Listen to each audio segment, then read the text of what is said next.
Lauren Fritsch here, and I want to share with you a story about me and money. I had to go to jail at age 16 because of money. So here's the story. I was a student. I was like 15 maybe or 16, and I was in high school. I attended a boarding school about an hour and a half from my parents' home in North Carolina.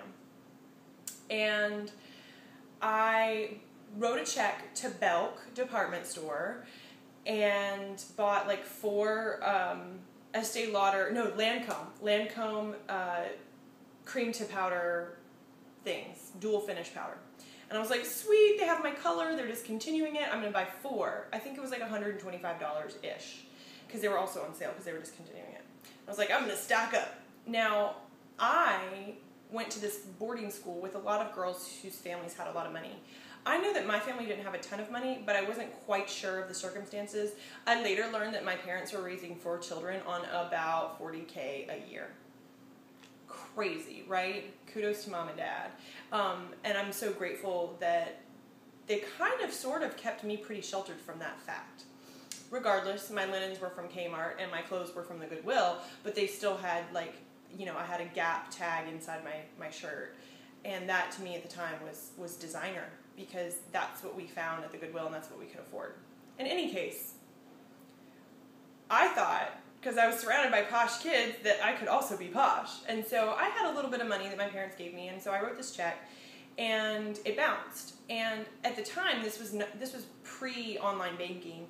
I didn't realize that I actually had to go back to that merchant and give them the money. I thought that my bank, once I deposited more, would just give it to them.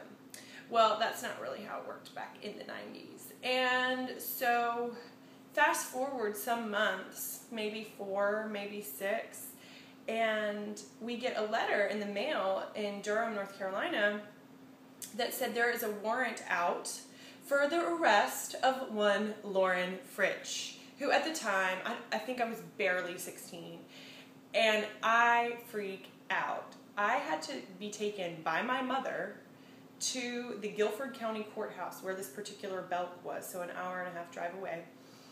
And I had to go into where they have, you know, plastic.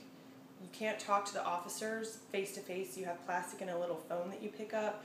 We're sitting in the waiting room with like a bunch of battered women and criminals in addition. And you know, I had to pay a fine and some other stuff. I haven't asked my mom about this situation, but I will to share with you.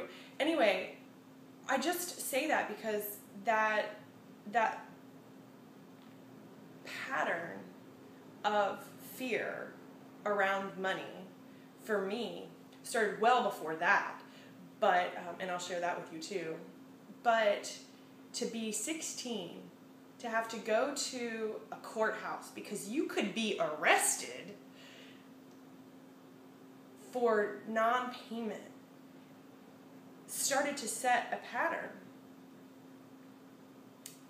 And I became fearful around money, and I became certain, it just continued to prove that I wouldn't have enough in my life. And I attracted that over and over and over again. No matter how much I made, even if I was making shit tons, I would still create circumstances so that I didn't have enough. And that I look back on as a very formative experience. I encourage you also to look at your belief system around money. Mine was, it will never be enough. And it started back then, started earlier. And as you start to excavate and become aware of your money story, then you can start to change it. So, hope you have a wonderful day. I trust that if you have been taken to jail because of your money situation, it happens, and you can rise above it and have a productive life. Don't hate on yourself. Love ya. Peace. Bye.